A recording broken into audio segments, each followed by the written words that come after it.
Shalom, puji Tuhan, Bapak, Ibu, Saudara sekalian yang terkasih dalam Tuhan kita Yesus Kristus.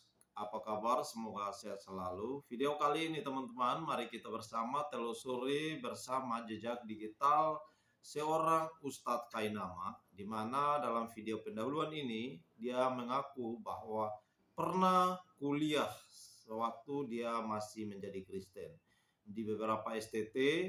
Dan akhirnya ditelusuri jejak digitalnya, ternyata Ustadz Kainama ini berbohong.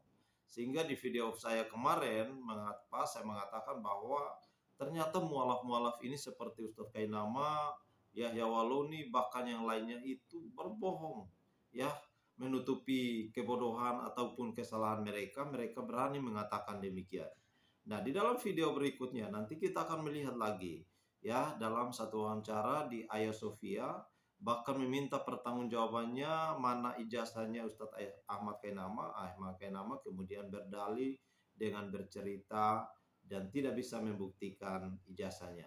Nah, lalu kemudian nanti kita akan lihat ini tanggapan dari STT Jakarta terkait dengan jejak digital Ustadz Kainama pernah sekolah atau tidak. Sejak S1 saya di Sekolah Tinggi Teologi Jakarta, Jalan Proklamasi nomor 27 Menteng, nyebrang Metropol. Kalau ada yang dari Jakarta tahu Metropol, lalu kita nyebrang ada kampus Sekolah Tinggi Teologi aja di sana. Setelah selesai itu, sampai dengan saya menyelesaikan S2 saya di bidang teologi liturgi di Leiden sana, di negeri Belanda, saya tidak pernah mendapatkan atau membayar sendiri setiap rupiah yang keluar untuk pendidikan saya. Semuanya ditanggung oleh pihak lembaga kekristenan atau lembaga gereja. Namanya Sinodal GPIB atau Gereja Protestan Indonesia Bagian Barat. 2 hari belakangan ini sebetulnya saya sedang marah sama Ustadz Ipung. Saya sedang, bahkan sampai saya berpikir, aduh kok Hagia Sophia begini, kok Ustadz Ipung begini gitu.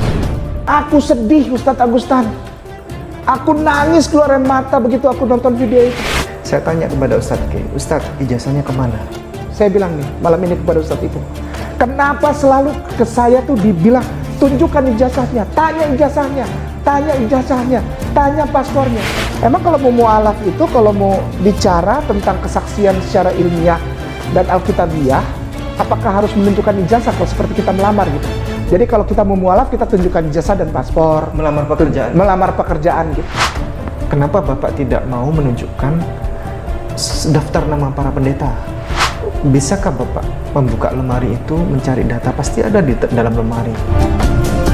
Berikut inilah klarifikasi dari STT Jakarta yang ditampilkan dalam laman berita STFT Jakarta.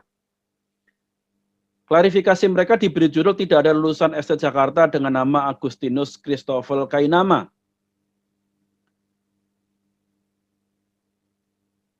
Klarifikasi mereka berbunyi demikian.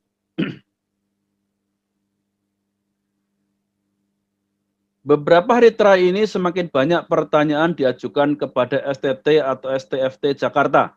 Jadi STFT Jakarta itu sama dengan STT Jakarta. Yang sebelumnya namanya STT Jakarta, tetapi karena akreditasi di Dikti kemudian berubah menjadi STFT Jakarta. Ya. Mengenai saudara Ahmad Kainama alias Agustinus Christopher Kainama. Jadi yang dimaksud Ahmad Kainama itu juga Agustinus Christopher Kainama, itu pribadi yang sama. Jadi maksudnya STT Jakarta tidak salah dalam mengklarifikasi ini. Demikian juga ditampilkan foto siapa yang dimaksud Agustinus Christopher Kainama. Fotonya jelas, adalah orang yang mengaku sebagai Ustadz Ahmad Kainama. Klarifikasi STT Jakarta demikian. Ya, untuk itu saya akan memberikan kesimpulan bahwa ternyata memang Ustadz Kainama tidak bisa membuktikan sekolahnya ataupun latar belakang pendidikannya sewaktu ia masih menjadi Kristen. Sehingga ia berdalih, bahkan ia mengatakan bahwa ijazahnya dirampok ataupun dirampas lah ya, atau dirampok ya. Tetapi kalau memang benar dirampok ya, seharusnya kalau misalnya dapat tekanan seperti ini, dia datang kepada dia datang kepada organisasi ataupun gereja tertentu yang saat itu menyerahkan ijazahnya untuk meminta kembali. Pasti ada yang mengklarifikasi teman-teman, tapi dia tidak berani membuktikan itu. Banyak umat yang dibodohi, bahkan mereka percaya dengan apa yang dikatakan oleh Ustadz Kainama. Sayangnya, masih aja mereka percaya dengan Ustadz Kainama ini. Pada intinya kan kita sudah tahu bahwa dia tidak bisa menunjukkan identitas ataupun ya backgroundnya seperti apa. Nah, oleh karena itu, ya inilah merupakan ciri-ciri mualaf-mualaf yang mungkin saja bisa dikatakan adalah untuk mencari citra diri mereka, untuk mengangkat harkat dan martabat mereka, maka mereka bisa melakukan berbagai macam cara lah, seperti Ustadz Kainama, Yahya Waloni. Ya, kiranya melalui video singkat ini Tuhan Yesus memberkati.